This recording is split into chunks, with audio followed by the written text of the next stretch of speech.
যারা এসএসসি পরীক্ষায় বসতে যাচ্ছে তাদের এই স্কুল থেকে আনুষ্ঠানিক যে শিক্ষা জীবন সেটা শেষ হয়ে যাচ্ছে।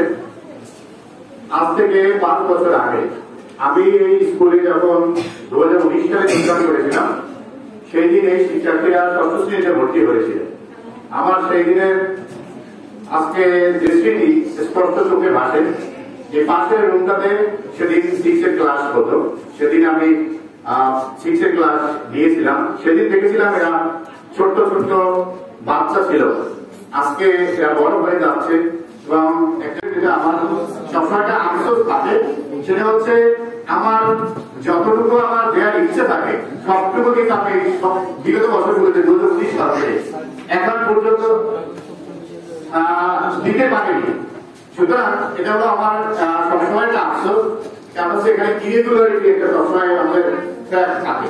আমাদের শিক্ষার্থীদের মধ্যে সবসময় অনিয়মিত থাকা একটা প্রবণতা স্কুলে সবচেয়ে বেশি, যার কারণে আমি কিন্তু যতটুকু আমার দেওয়ার একটা ইচ্ছে থাকে সেটা কোনো শিক্ষকই দিতে পারে না।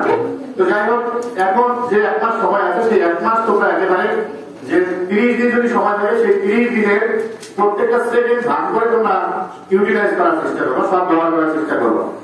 আর আমি যে কথাটি বললাম, সকল শিক্ষার্থীদের ক্ষেত্রেই আমাদের তোমরা যদি নিয়মিত না আসো তাহলে কিন্তু শিক্ষার যে একটা ধারাবাহিকতা থাকে সেটা কিন্তু বজায় থাকে না। একজন শিক্ষকের যে একটা কোর্স কমপ্লিট করার যে একটা ধারাবাহিকতা থাকে, তার একটা প্ল্যান থাকে, কোর্স প্ল্যান থাকে, সেই প্ল্যানটা কিন্তু সে পরবর্তীতে আর তোমাদের কাছে সবার কাছে একটাই আমাদের থাকে যে সরকার অবশ্যই পরবর্তীতে আসতেছো, তোমাকে নিয়মিত আসতে হবে। নিয়মিত আসো না, প্রস্তুতি কিন্তু কখনোই 100% হবে না। তো তোমরা পরীক্ষা হলে যাওয়ার জন্য যে সকল বিষয় প্রয়োজন, যে বিগত দিন আমাদের এখানে শিক্ষার্থীদের ভুল কম হয়েছে, তারপরেও তোমাদের যাতে ভুল না হয়, পরীক্ষার হলে যাওয়ার জন্য একজন শিক্ষার্থী যে সকল উপকরণ নিয়ে যাওয়া প্রয়োজন সেগুলো অবশ্যই তোমরা নিয়ে যাবে। আমরা ক্লাসেও সেগুলো সবসময় বলেছি। পরবর্তীতে যদি তোমাদের সাথে কথা হয় তাহলে তখন বলবো তোমাদের এডমিট কার্ড, রেজিস্ট্রেশন কার্ড এগুলো মাস্ট নিয়ে যেতে হবে। এবং কলম, পেন্সিল, তুমি যদি পরীক্ষার হলে নিয়ে যাও তার কাছে তোমার কলম ধার চাইতে না হয়, এটা তোমাদেরকে অবশ্যই ইয়াদ করতে হবে।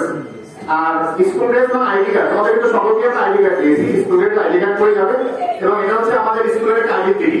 তোমরা ওখানে গেলে অ্যাটলিস্ট যেন সবাই বুঝতে পারে, দেখে যে এই যারা অল্প স্টুডেন্ট হলেও কোন স্কুলের শিক্ষার্থী তারা যেন সহজেই বুঝতে পারে। এবং এই আইডি কার্ড স্পষ্ট করে বিগত দিনগুলোতে ক্লাস করানোর সময় আমি কিন্তু সকল শিক্ষার্থীদের ক্ষেত্রে আমি একটু বেশি ফোর্স প্রয়োগ করেছি। অনেকে পড়া আদায় করার জন্য একটু রুলও কথা বলেছি।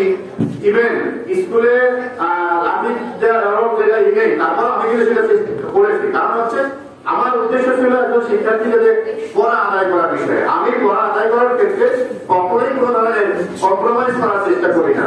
কারণ হচ্ছে পড়া দেওয়ার পরে সেটা যদি আদায় করা না হয় তাহলে সকলেই শিক্ষার্থীরা কিন্তু সেই পড়াটা তৈরি করার চেষ্টা করে না, করতে চায় না।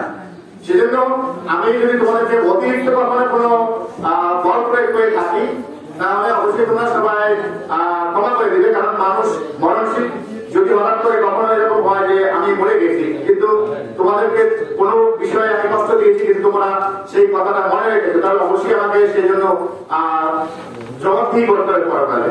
সুতরাং তোমাদের কাছে অনুরোধ থাকবে, তোমাদেরকে আমি যে শাসন করেছি, যে বেত্রাঘাত করেছি বা ড্রাইভারে যে শাসন করেছি, সেগুলো নিতান্তই ছিল তোমাদের মঙ্গলের জন্য, তোমাদের ভালোর জন্য, আমার ব্যক্তিগত কোনো স্বার্থ ছিল না। তো সকল শিক্ষকরা তোমাদেরকে যে শাসন করেছে, এই স্কুলে আমরা যেভাবে শাসন করি সেই শাসনের বিষয়টি কিন্তু একটু ব্যতিক্রম। সুতরাং তোমরা এগুলো মনে রাখবে না। তোমরা একটু সকল শিক্ষকদেরকে যদি কোনো ধরনের তোমার আমাদের মাধ্যমে কষ্ট পেয়ে যাবে তাহলে সেগুলো ক্ষমা করে দিবে। আর আমাদের সকল শিক্ষকদের জন্য তোমার দোয়া করবে, তোমাদের জন্য দোয়া রইল। তোমরা সকলেই ভালো রেজাল্ট করে আসো সেই প্রত্যাশা করছি, সেই প্রার্থনা করবো। তোমাদের সকলের সুস্বাস্থ্য কামনা করছি এবং সকলে ভালো রেজাল্ট করে স্কুলের সুনাম বয়ে আনো সেই প্রত্যাশা করে আজকে করছি। আসসালামু আলাইকুম। ধন্যবাদ।